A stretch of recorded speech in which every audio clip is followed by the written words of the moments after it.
unbelievable? Anybody?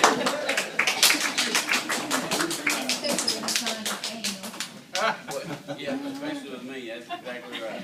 But I'm the best thing. I was the last, so I was the best.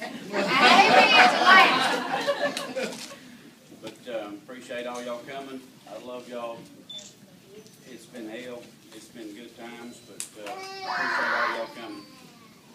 I think James wants to say something, and I appreciate it.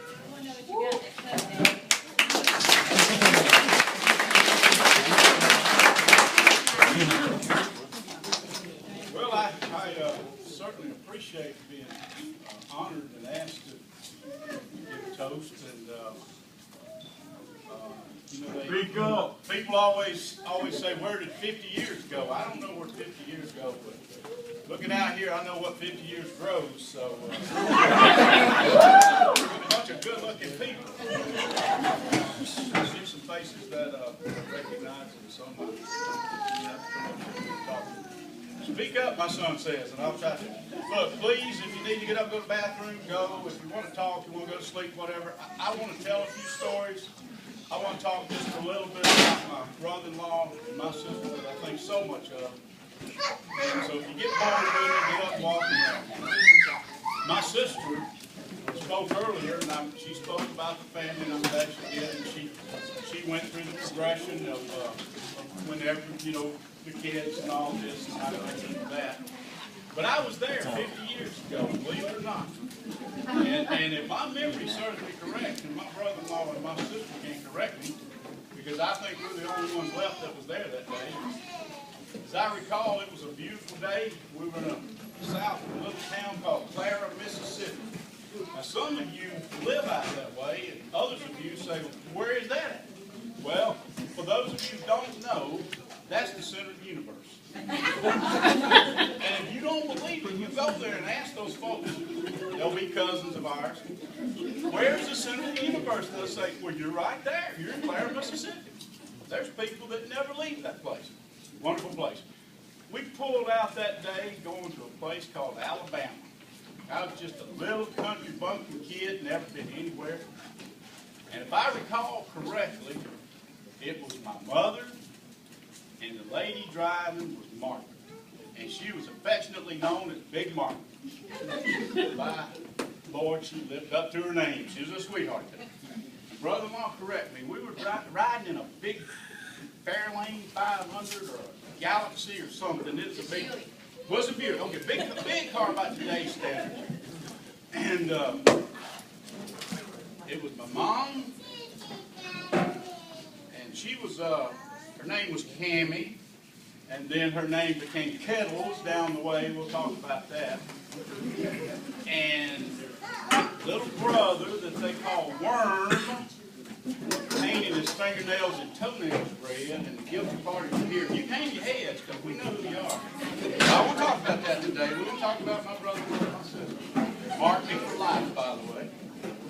I still run when she gets fingernail polish out. So we head out to Alabama to see this guy named JP. You know, keep hearing, we're going to go see the JP. You know, I'm just a little kid. JP. We pull up to this big building. As best I can remember, we go up these steps. And I'm thinking, you know, get married, you know, and I'm looking around for kind of thinking stuff like this, you know. We walk in. Before I can look around the room, we're done and we're gone. Why did I go on this trip, you know? And on the way back, as I recall, I know Margaret she had to drive real fast. Because I'm sitting in the back seat and a little kid trying to get the head over the seat. And I just remember doing this. And she would hit the high spot. And I was thinking to myself, Lord, I'm glad that big woman's in this car to bring that car down. We made it back home, and before I knew it, my sister that I thought I hated sometimes moved off to a foreign land named Arkansas. Lord, I never heard of some place. And I missed her so much. A few years passed, had a family, and my sister went through all that. You know, and they started their dreams and started talking about buying some land. And Rick was in the building industry, and he was going to have his own company, and we never doubted it. We knew they were going to do it. And we watched as the years progressed, and a few trips back and forth, and letters, things of this nature, and they bought some land. We were proud of them because we were all very, very poor, so that's a big deal in our family. You know, and my brother-in-law and my sister, they always stuck together. Got a business started, man. I remember coming up. My wife came up with me. She's sitting right here. She's hiding. Get up, get up. And so you can see she's here. I do have a wife, believe it or not. But we came up in 1973 with my mother. My brother-in-law and my sister, they had their business going good.